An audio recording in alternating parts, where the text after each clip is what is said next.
en Ile-de-France. Écoutez IDFM Sur 98 FM. IDFM, toujours plus proche de vous. Bonjour à toutes et bonjour à tous, bienvenue dans ce journal de la mi-journée d'IDFM Radio Anguin. Au sommaire de ce journal, le ministre de l'Intérieur, Bernard Cazeneuve, qui était l'invité samedi 9 janvier par les responsables de la mosquée de Saint-Ouen-l'Aumône, dans le Val d'Oise, pour adresser un message aux Français musulmans. Jean-François Dupaquier était présent et a rapporté les déclarations du ministre. Nous l'entendrons à 12h20. Également de ce journal, l'actualité locale avec le projet de zone commerciale relancé à Persan. Nouvelles ouvertures les dimanches pour les commerces du Val d'Oise. Et le député-maire de Sarcelles, François Pupponi, qui veut créer un centre de déradicalisation. Nous vous proposons également quelques sorties culturelles. Puis nous ferons également un point sur la météo comme chaque jour. De la grêle est à prévoir aujourd'hui en Ile-de-France. Enfin, notre coup de cœur du jour, Casimir Batia. Professeur à Anguin-les-Bains depuis 17 ans, l'homme s'est également engagé dans l'humanitaire au sein de sa terre natale, le Congo-Brazzaville. Il sera en studio pour en parler. N'oubliez pas de réagir pendant votre journal sur la page Facebook IDFM Radio Anguin, sur Twitter avec le hashtag IDFM et sur le live depuis le site idfm98.fr. Ce journal est préparé par l'ensemble de la rédaction d'IDFM avec Jean-François Dupaquier, Arthur Dupont, Coralie Ovzaruk et présenté par moi-même, Sacha Elbaz, avec à la technique le grand Paul Forti.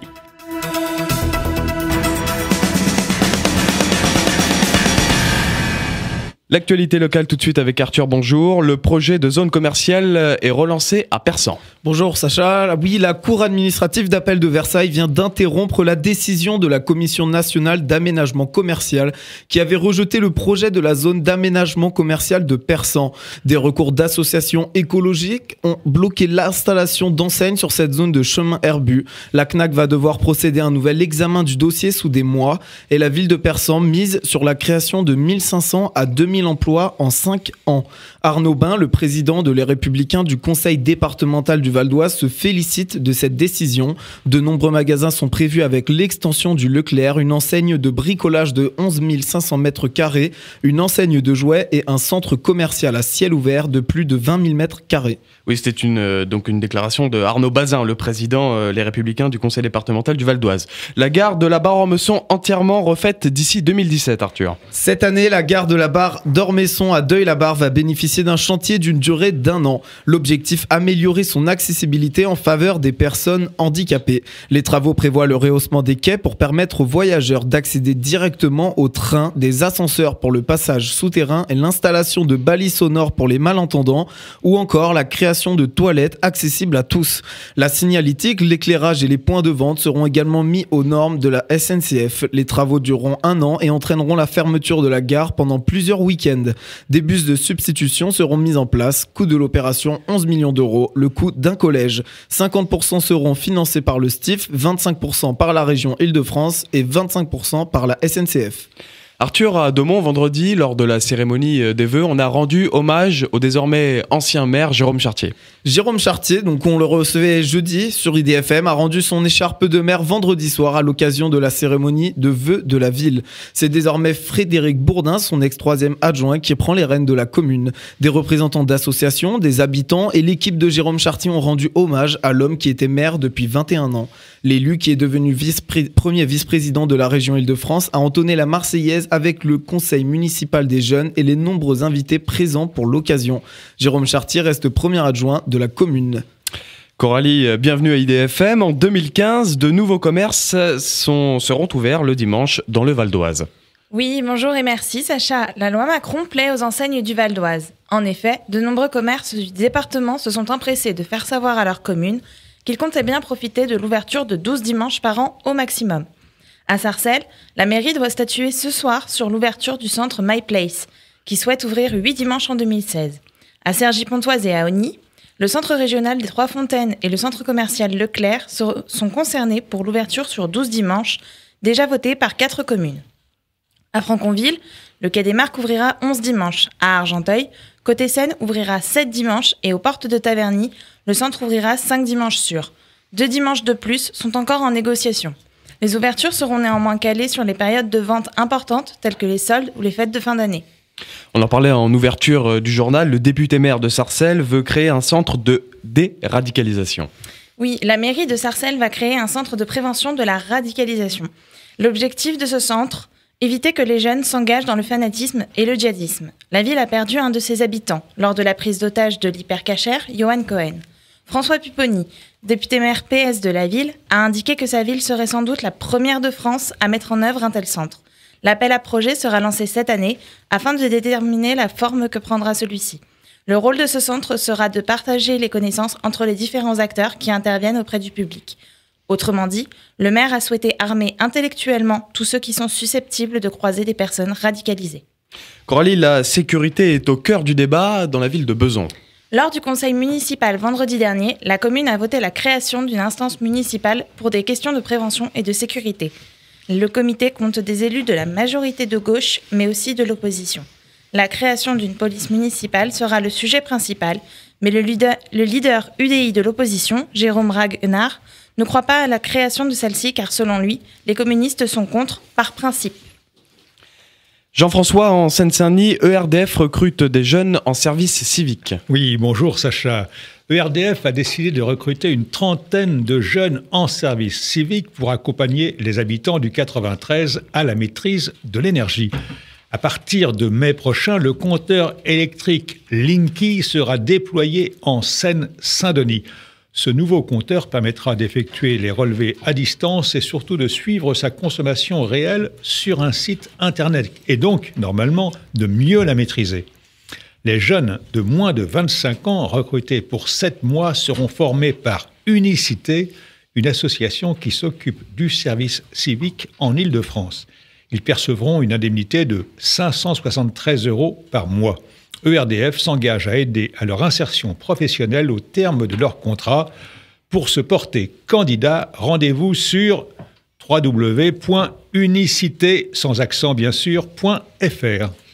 Un nouveau sous-préfet a été nommé à Fontainebleau, Jean-François. Oui, il s'agit de Jean-Marc Giraud, qui était auparavant secrétaire général à la préfecture de l'Indre. Il remplace Chantal Manguin-Dufraisse, sous-préfète, qui est restée 3 ans dans la cité impériale avant de prendre sa retraite en décembre dernier. Jean-Marc Giraud, 58 ans, est né à Clermont-Ferrand. Il a occupé des fonctions de contrôleur des services de l'outre-mer auprès du ministère en 2004. Il a été conseiller pour la réforme de la fonction publique auprès du cabinet de François Barouin. Merci Jean-François. Dans 2 minutes, vous reviendrez sur la visite de Bernard Cazeneuve à la mosquée de Saint-Ouen-l'Aumône et bien évidemment le reste de l'actualité locale, la météo et notre coup de cœur du jour. A tout de suite sur IDFM, Radio Anguin.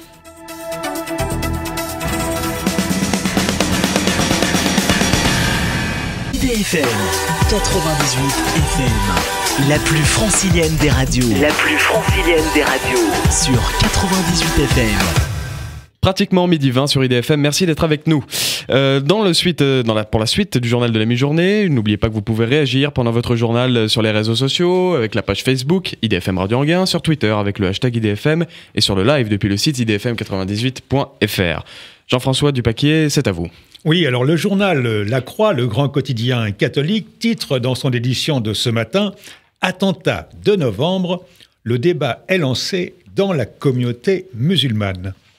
Bien plus qu'après les attentats de janvier contre Charlie Hebdo et l'hypercachère, ceux de novembre ont créé un choc parmi les musulmans de France. La mosquée Adawa à Paris était pleine jeudi dernier, 7 janvier, pour venir écouter l'imam Larbi Kesha et ses invités, acteurs ou intellectuels musulmans, ainsi que le père Christian Delorme, délégué épiscopal au dialogue interreligieux à Lyon. Le thème de la conférence a attiré de nombreux fidèles. Ce thème était le suivant : faire société après le 13 novembre 2015. Quel avenir pour l'islam, de la place des mosquées à la responsabilité des imams? Ce sont les questions auxquelles le ministre de l'Intérieur, Bernard Cazeneuve, avait l'intention de répondre à l'invitation des responsables de la mosquée de Saint-Ouen-l'Aumône samedi dernier dans le cadre de la journée porte ouverte organisée par les principales mosquées de France. Attendu par des responsables du culte débonnaire, le ministre est arrivé par une belle après-midi ensoleillée devant la mosquée de Saint-Ouen-l'Aumône, un bâtiment genre préfabriqué, refait à neuf, derrière l'ancienne usine Alcolevure à Saint-Ouen-l'Aumône. On écoute un extrait de son intervention. Il a notamment déclaré « Nous avons besoin, plus que jamais, pour défendre la République, de tous les enfants de France. » La République ne peut pas tolérer que, en son sein, des violences viennent atteindre ceux qui, dans le respect des valeurs de la République, veulent se retrouver ensemble autour de leur culte. Je voudrais vous adresser que les choses vont dans la bonne direction et que nous avons, au cours des derniers mois, fait un travail absolument considérable qui appelle d'autres initiatives sur lesquelles nous sommes, avec le président Kabibèche, avec l'ensemble des représentants des conseils régionaux, l'ensemble des associations, mobilisés. Oui, je l'assume devant vous, parce que je sais qu'en vous disant cela, je vous protège, et qu'en agissant ainsi, j'assure la nécessaire concorde et fraternité qu'ensemble nous appelons de nos voeux. Oui, j'assume devant vous d'avoir procédé à l'expulsion d'imams autoproclamés prêcheurs de haine. Oui, j'assume devant vous d'avoir tout mis en œuvre avec les services qui dépendent du ministère pour que chaque propos qui relève d'une infraction pénale et qui peut être tenu dans un lieu de culte par des individus qui prêchent la haine plutôt que l'esprit et la lettre de votre religion. J'assume que la plus grande sévérité s'applique à ces comportements et je veux vous dire clairement que je continuerai à faire ce travail. Aussi faut-il qu'ensemble, dans le respect des principes de la laïcité, nous continuions à faire en sorte qu'il y ait des imams formés et qui puissent, dans les mosquées de France, enseigner le bel islam du juste milieu que l'on enseignait à Cordoue. Comment faire ? D'abord, nous avons effectivement, avec les meilleurs instituts de formation, qui ne sont pas tous situés en France, signé des conventions. Nous avons souhaité que chaque imam qui a reçu une formation théologique de très haut niveau et qui souhaite pouvoir diffuser sa parole dans les prisons, dans les armées, dans la police, soit dans l'obligation de tenir un diplôme universitaire au principe de la République et du droit républicain.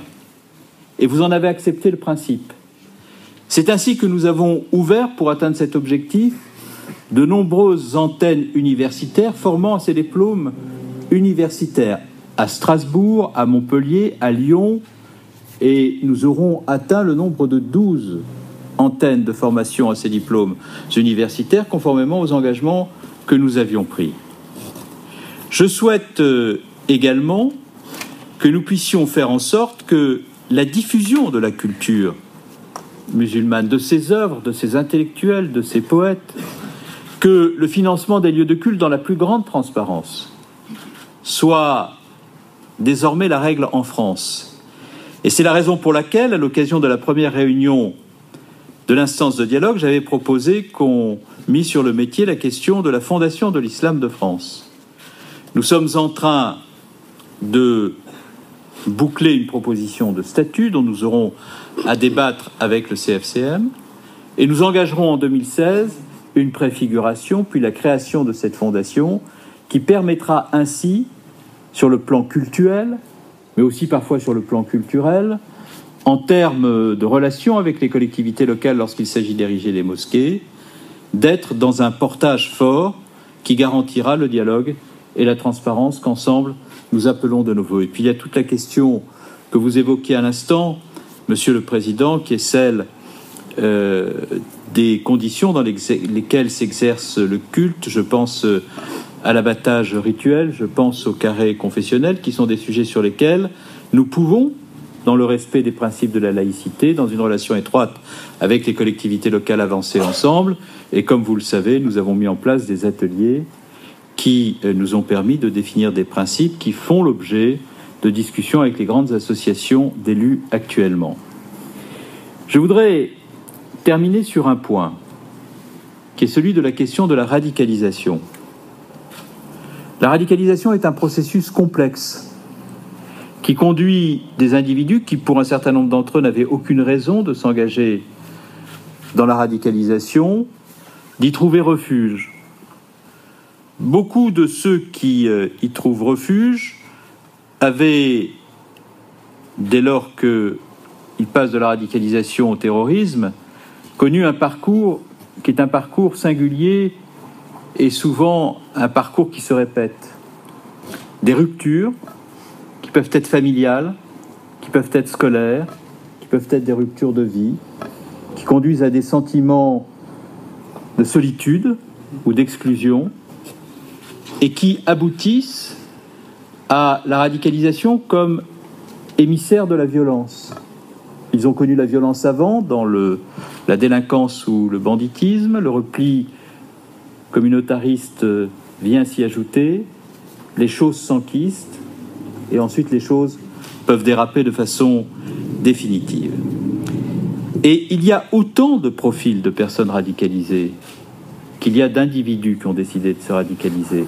Et lorsque je regarde les 4000 personnes qui ont été signalées à la plateforme mise en place par le ministère de l'Intérieur et que je vois le travail fait par les préfets sur les territoires avec le concours de l'ensemble des administrations de l'État, je constate que, bien entendu, nous devons mettre en place des politiques globales de développement du contre-discours, de sensibilisation des réseaux Internet, de blocage des sites, de blocage des adresses Internet, parce que les discours de haine sont souvent véhiculés sur la toile, mais nous devons aussi être capables de définir des stratégies individuelles de suivi des individus radicalisés pour lutter efficacement contre ce phénomène, et c'est un travail considérable. C'est la raison pour laquelle, je voulais le dire ici, j'ai décidé au mois de février de réunir pour la seconde fois l'instance de dialogue autour de ce seul sujet de la lutte contre la radicalisation, qui doit nous unir, là aussi, dans un même mouvement républicain, et qui doit nous conduire à réfléchir de façon suffisamment poussée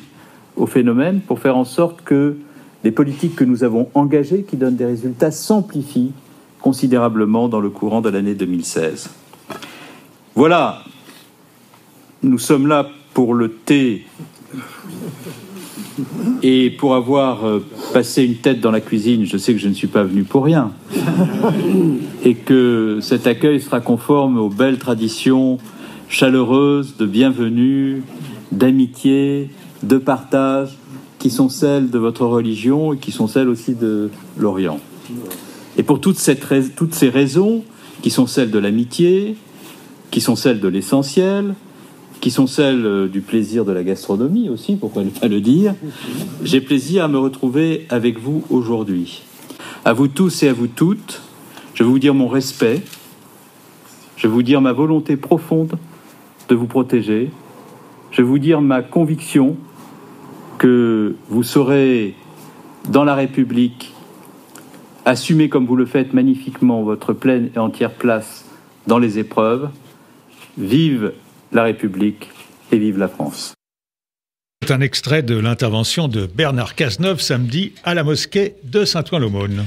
Merci Jean-François. On se retrouve dans 2 minutes sur IDFM Radio Anguin avec l'éclairage nouvelle génération mis en place par la ville de Paris. Sans oublier notre coup de cœur, Casimir Battier, un professeur pas comme les autres qui exerce au lycée privé d'Anguin-les-Bains. A tout de suite.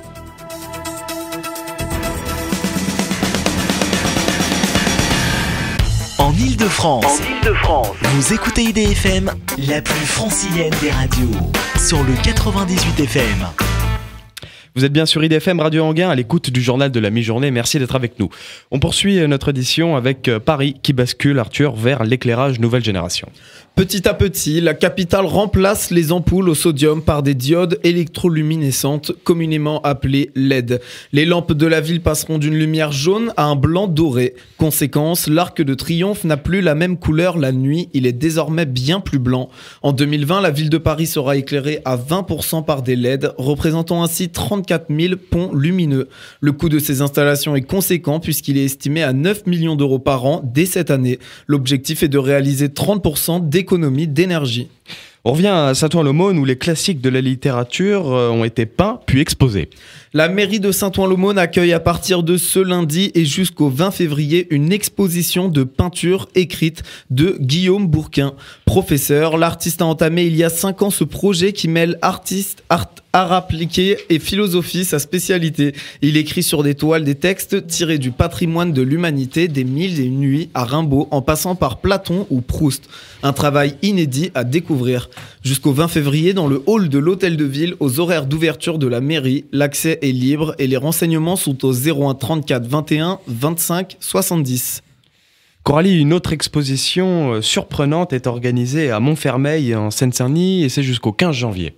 Intitulé Memento, le photographe Jean-François Manicom s'est lancé dans un pari un peu fou. Créer, à partir de souvenirs des habitants, des photos qui n'ont jamais existé. Une idée qui a séduit la population. Un homme turc a raconté à l'artiste que son père était berger. Il a décidé de faire poser un enfant de Clichy, vêtu d'une cape de berger, avec un âne et un cheval, et a ensuite vieilli la photo.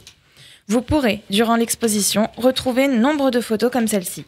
L'exposition est située au domaine Formiguet, boulevard Hardy, à Montfermeil, puis à Clichy, du 18 au 31 janvier, à Espace 93 Victor Hugo, place de l'Orangerie. Les 120 ans du cinéma sont célébrés par la SNCF, Gaumont et le STIF. En 2016, c'est le cinéma qui est à l'honneur dans les trains afin de rendre plus agréables les trajets des voyageurs, qu'ils soient touristes ou utilisateurs réguliers.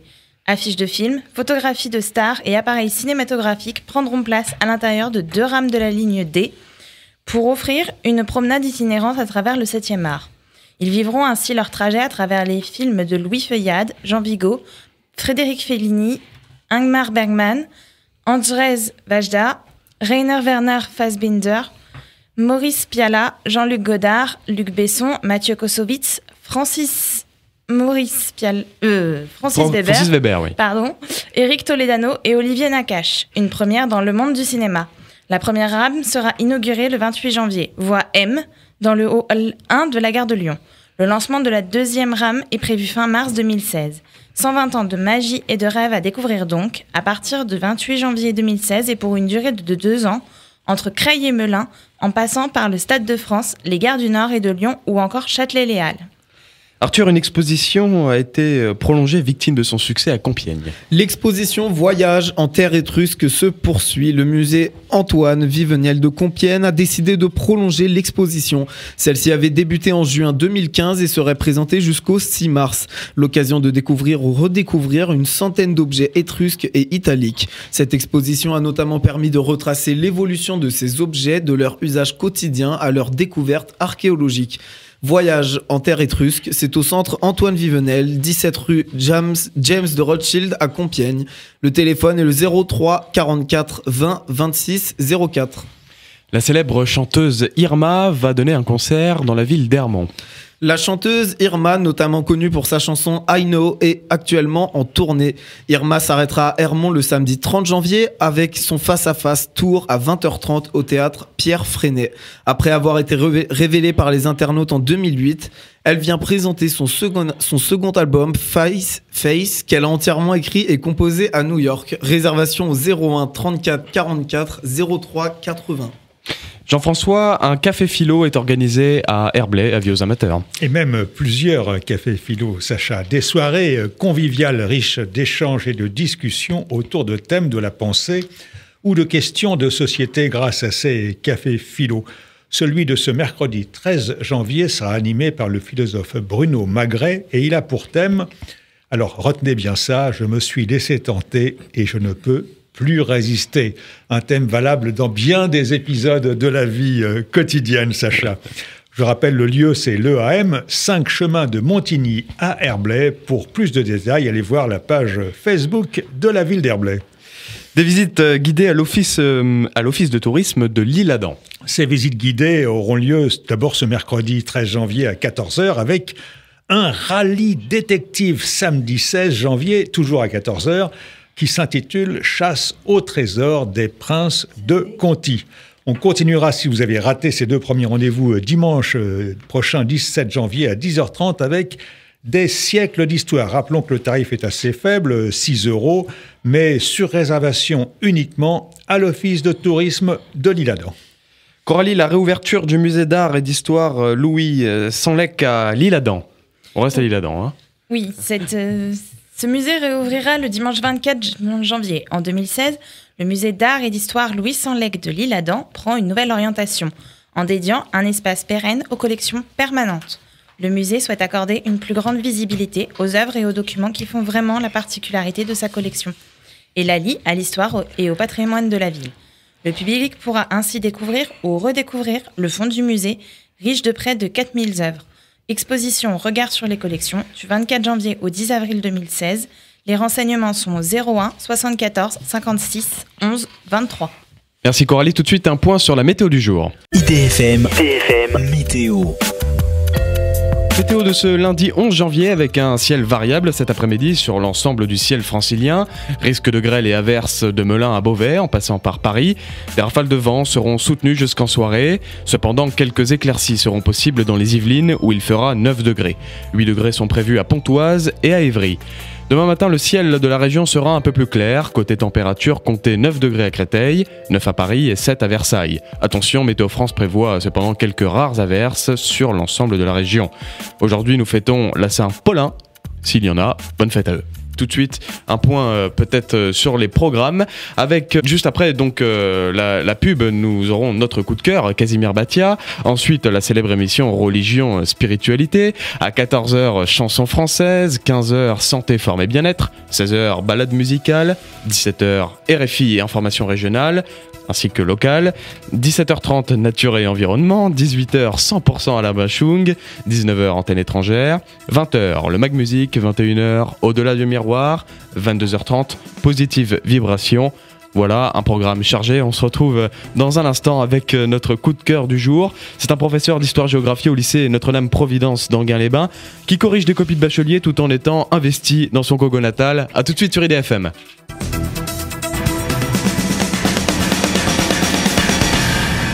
IDFM 98 FM, toujours plus de proximité pour vous.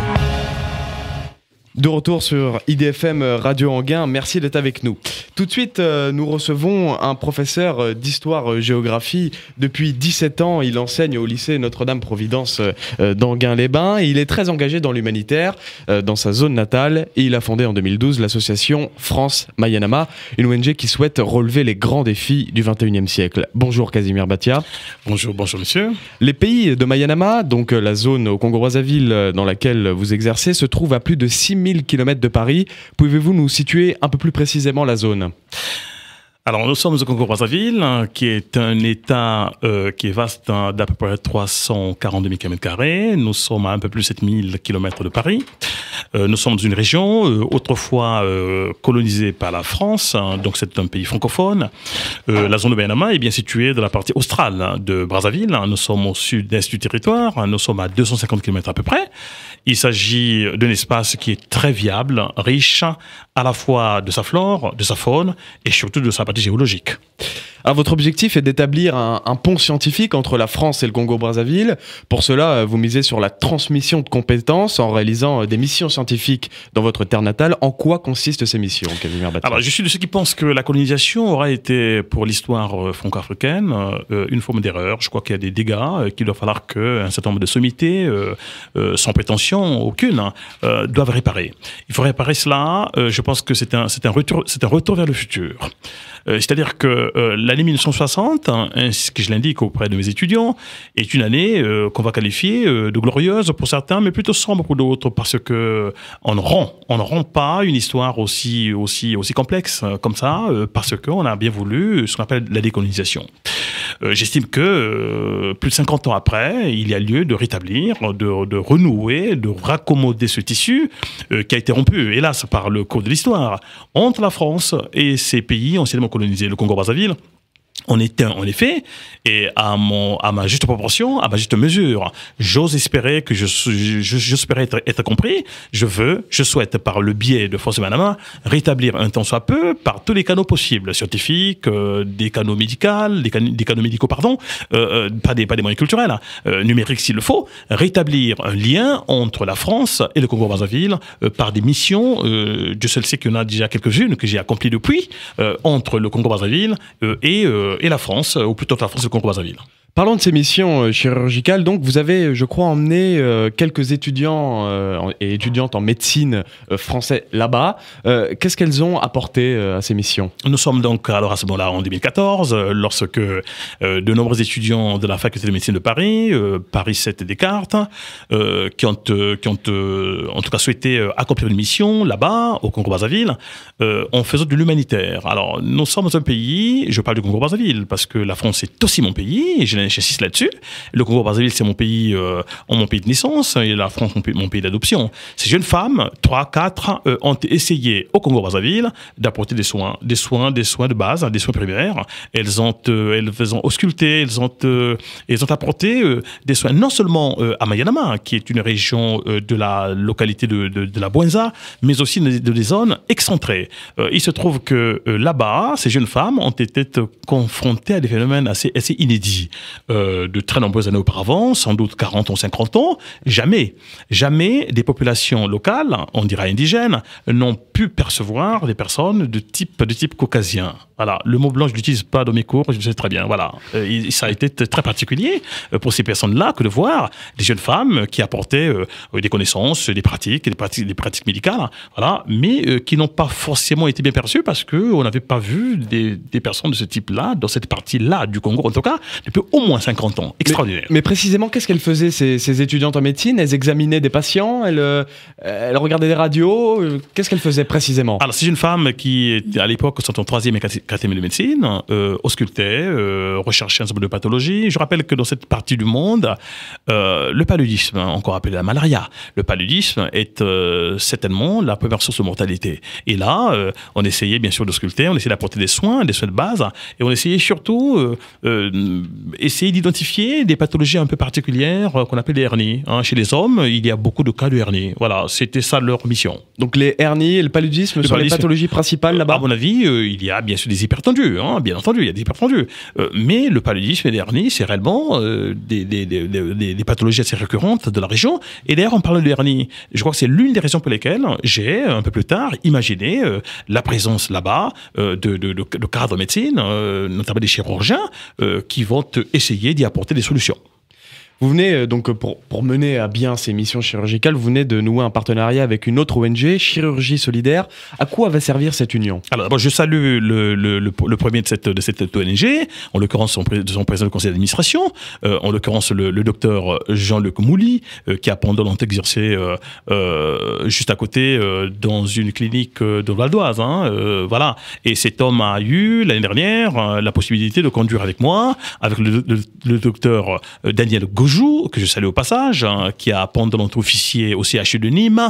Voilà, tous deux avons mené en 2015 une mission exploratoire. Nous avons été au Congo-Brazzaville, à la fois de la partie australe et septentrionale du Congo-Brazzaville, pour essayer de mettre à nu les principales dispositions, les principaux supports, en tout cas les possibilités, les ressources en termes techniques, bien sûr, qui existent dans cette partie du Congo, pour essayer d'accompagner, en tout cas, de surseoir un projet de formation, parce que c'est bien d'opérer du monde par là-bas, mais j'ai estimé que, comme disent les Chinois, c'est ça, apporter du poisson c'est bien, mais apprendre à pêcher c'est encore mieux. C'est en cela que nous aimerions, avec Chirurgie Solidaire, mettre en place un projet, c'est déjà le cas en tout cas aujourd'hui, puisque nous menons une mission bientôt, de formation, former des Congolais, des équipes congolaises en chirurgie qui puissent être autonomes un jour.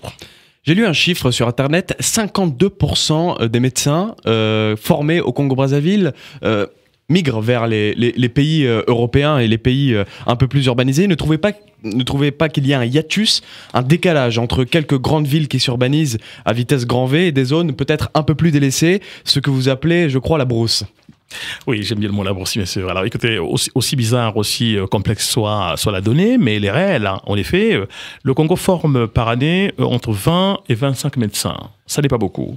Voilà, ça c'est vrai. Et que la plupart des médecins que nous formons dans le pays, qui affinent leur formation à l'étranger, en l'occurrence à Cuba, en France, pour quelques-uns en tout cas, ou alors aux États-Unis, ne rentrent pas au pays, bêtement parce que les conditions de travail, certainement, les conditions salariales ne sont pas forcément requises pour qu'ils ne soient pas attrayants en tout cas, pour qu'ils reviennent au pays, même si leur patriotisme est tout à fait ambiant. Voilà un petit peu, oui. Donc, il y a autre chose. Le Congo-Brazzaville, Brazzaville est un pays qui a mis en chantier, et ça c'est le moins qu'on puisse dire, 12 chantiers d'hôpitaux généraux de manière simultanée. C'est quand même relativement inédit. Donc 12 hôpitaux généraux à raison donc d'un hôpital général par département, ce qui est colossal. Or, un hôpital, ça n'est pas que du bâtiment, ça n'est pas que du matériel. Un hôpital est une conjugaison d'éléments, à savoir le personnel qui est formé, bien sûr, mais aussi des malades qui sont tout à fait disponibles pour cela, voilà, et un personnel qui est formé. Or, le Congo, j'ai pas dit qu'on met la charrue avant les bœufs, hein, j'ai pas dit ça en ce sens, mais comme j'aurais aimé qu'on puisse rattraper ça très vite, hein, de nature à ce qu'il y ait une formation conséquente de cadres, avec une possibilité, en tout cas avec des conditions d'attrait, voilà, pour que ceux-ci, une fois la formation affinée ou terminée, rentrent au pays pour essayer de jouer le rôle qui est le leur, à savoir contribuer au développement économique du Congo-Brazzaville. 12 hôpitaux comme 12 départements, il y a 12 départements au Congo-Brazzaville. Absolument, oui. Où en sont les chantiers? Est-ce qu'il y a... Quel est le premier hôpital, par exemple, qui va ouvrir ses portes? Alors, il se passe que le Congo, depuis quelques années, fait ce qu'on appelle une municipalisation accélérée. C'est-à-dire qu'il y a ce qu'on appelle des travaux rotatifs.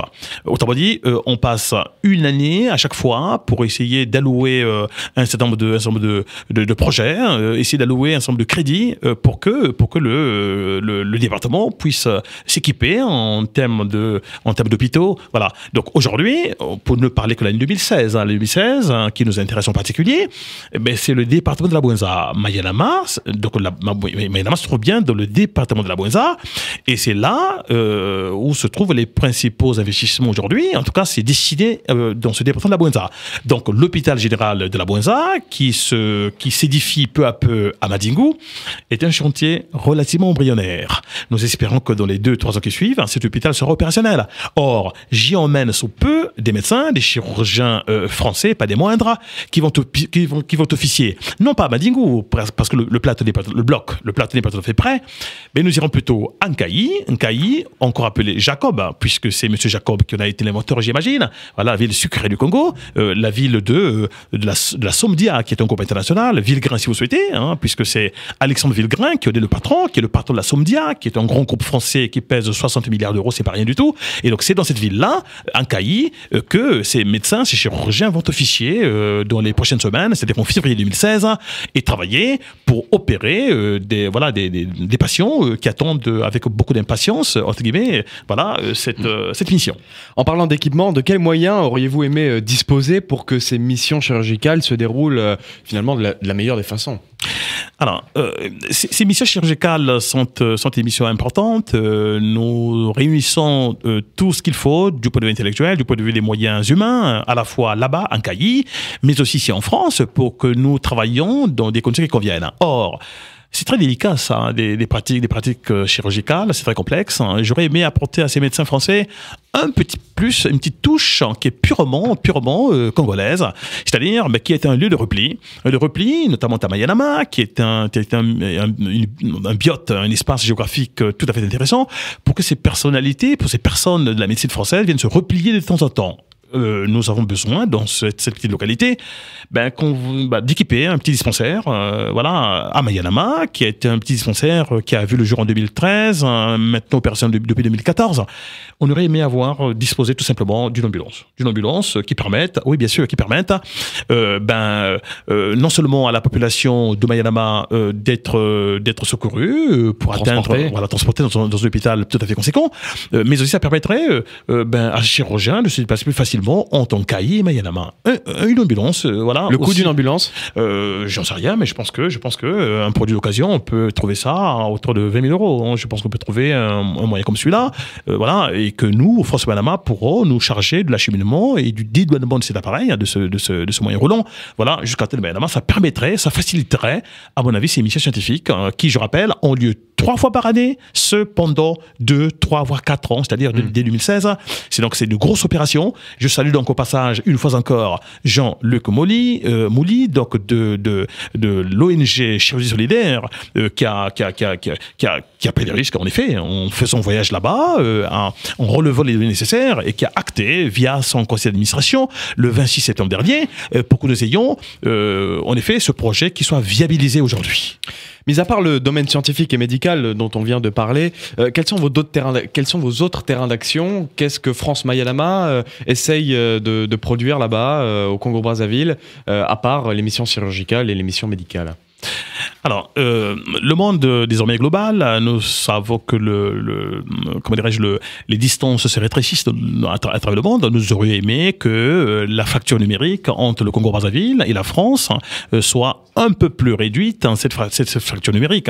Aussi souhaiterais-je que qu'il y ait à la fois du matériel numérique qui permette à la population locale de Mayanama, de la Bouenza en particulier, puisque nous sommes là un département qui est un petit peu à la pointe de l'actualité congolaise aujourd'hui, car au mois d'août prochain, il y aura la municipalisation accélérée de la Bouenza, et j'aurais aimé en effet travailler davantage sur la réduction de la fracture numérique entre cette localité du Congo-Brazzaville et la France. Comment elle se réduit cette fracture numérique? C'est avec l'envoi de tablettes, de cahiers, de stylos, précisément?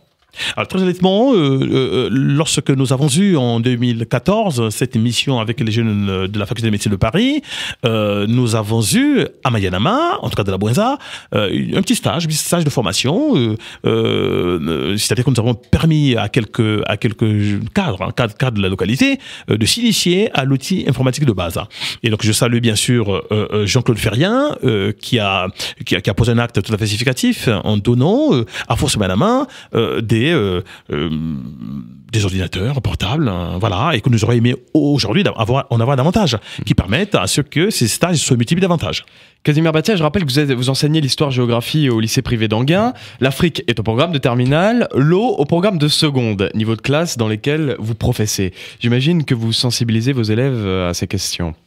Oui, en effet. D'ailleurs, je sors ce matin encore d'un cours de seconde où nous avons travaillé sur les ouvrages qui portent sur l'eau. Nous avons travaillé sur les régions hydroconflictuelles. Nous avons beaucoup travaillé, par ailleurs, sur une mission aussi qui a été faite par là-bas. Je salue au passage, bien sûr, Bernard Malherbe du groupe EDF HELP et Madame Bolivar, Elena Bolivar, qui est du groupe Hydrostadium, en Haute-Savoie. Tous deux ont accepté un appel de ma part en 2013 en réalisant là-bas une mission scientifique qui portait sur la reconnaissance des cours d'eau, lesquels cours peuvent apporter à la localité une substance, ça s'appelle l'énergie tout bêtement, créer un jour, en tout cas ce qu'on appelle une conduite forcée qui permettrait à la localité de s'alimenter en énergie plutôt propre, on dira. Nombreux de vos élèves